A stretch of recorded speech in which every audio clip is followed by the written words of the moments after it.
Depression एक ऐसी बीमारी है जिससे बाहर निकलना उतना ही मुश्किल है जितना कि इस बारे में दूसरों को बता पाना कि मैं इस बीमारी का शिकार हूं। लेकिन बहुत सारी ऐसी वजहें हैं जिसको अगर आप अपनाएंगे तो आप इससे न सिर्फ निकल सकते हैं बल्कि पूरी तरह से एक सामान्य जिंदगी में वापस लौट सकते हैं। आपको बता दें कि सुशांत सिंह की मौत के बाद ऐसे कई कहानियां और किस्से सामने आ रहे हैं। उनमें सबसे बड़ा नाम कांग्रेस के युवा नेता मिलिंद देवड़ा का है। मुरली देवड़ा जो दिग्गज मंत्री रहे, उनके वो बेटे हैं। 10 सालों तक 2 बार वो सांसद भी रहे। उनकी ओर से खुलासा किया गया है कि उन्हें भी सुसाइड करने का, आत्महत्या करने का ख्याल सामने आया था, लेकिन इससे निकलने के लिए भी उन्होंने कई ऐसी बातें बताई जिसको आपके लिए जानना बेहद जरूरी है। मिलिंद देवड़ा ने जो 5 बातें बताई हैं, मैं उसके बारे में आपको बताती हूं, क्योंकि हम दूसरों के अनुभवों से सीख ले सकते हैं। हम ये जान सकते हैं कि अगर डिप्रेशन की बीमारी हमें घर कर गई है, अगर हम परेशान हैं मानसिक तौर पे और सुसाइड का ख्याल आ रहा है, तो हमें क्या करना चाहिए। नंबर 1, जब भी इस तरह के ख्याल दिल में आए, आप उन लोगों से मिले जिन्हें आप प्यार करते हैं और उनकी आंखों में देखें जो आपको बहुत ज्यादा प्यार करते हैं। मिलिंद देवड़ा ने जो दूसरी बातें बताई हैं, अगर आपको डिप्रेशन हो रहा है, आप परेशान हैं, आपको समझ में नहीं आ रहा, तो इस बात को लेकर कतई हिचक ना रखें, संकोच ना करें, डरे मत और तुरंत डॉक्टर की सलाह लें, परामर्श लें और उनको आपके ऊपर जो बीत रही है खुलकर बताएं कि आप किस समस्या का सामना कर रहे हैं, क्योंकि डॉक्टर्स के पास जाने से हमारी उस समस्या का समाधान हो जाएगा, लेकिन बहुत जरूरी है कि हम उसे एक्सप्रेस करें। तीसरी चीज जो उन्होंने बताई, आप खुद से प्यार करें।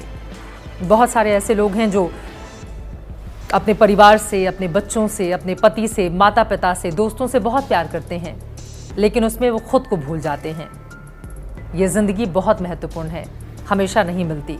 जो भी जिंदगी हमें मिली है उसे स्वीकार करना सीखें और खुद से प्यार करना सीखें।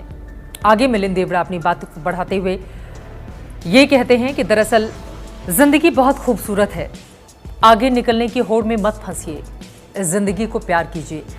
कई बार क्या होता है कि कामयाबी के पीछे दौड़ते दौड़ते दौड़ते हम वो तमाम चीज़ें भूलने लगते हैं जो हमारे आसपास घट रही होती हैं, जो हमें बहुत मोटिवेट कर सकती हैं, हमारी कामयाबी तक हमें और लेकर जा सकती हैं।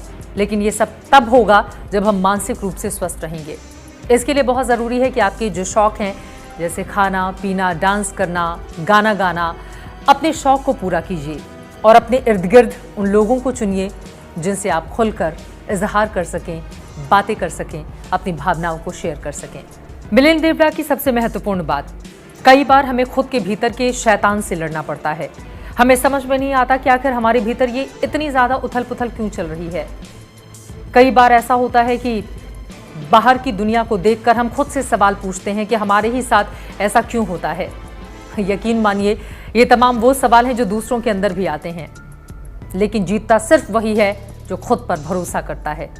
पूरा आत्मविश्वास अपने ऊपर रखिए। ये जिंदगी हमें मिली है तो इसको उतनी ही जिंदा दिली से हम जिएंगे भी। बहुत कम ऐसे नाम अब तक सामने आए हैं जिन्होंने खुलकर अपने डिप्रेशन के बारे में बातचीत की हो। दीपिका पादुकोण, जिन्होंने बताया था कि कैसे किस मानसिक अवस्था से जूझते हुए वो बाहर निकले, लेकिन सही वक्त पर इसका उन्होंने इलाज किया और अपने आप को पूरा तैयार किया, खुद पर भरोसा किया। मिलिंद देवड़ा की बातें भी चौंकाती हैं, क्योंकि एमपी रहते समय भी उनको सुसाइड का ख्याल आया था और जब वो टीनेज में थे, यानी कि अपने कॉलेज लाइफ में, उस समय भी उनको आत्महत्या, सुसाइड का ख्याल आया था, लेकिन उन्होंने इससे खुद को निकालने के लिए तमाम जतन किए, जद्दोजहद किए और अब वो पूरी तरह से तनाव मुक्त हैं। ये छोटी छोटी बातें हैं जिन पर अगर आप गौर फरमाएंगे तो यकीन मानिए कभी भी सुसाइड करने जैसा खतरनाक विचार आपके दिल में नहीं आएगा। ये जिंदगी बहुत कीमती है, खुद से प्यार कीजिए, जिंदगी को जीना सीखिए।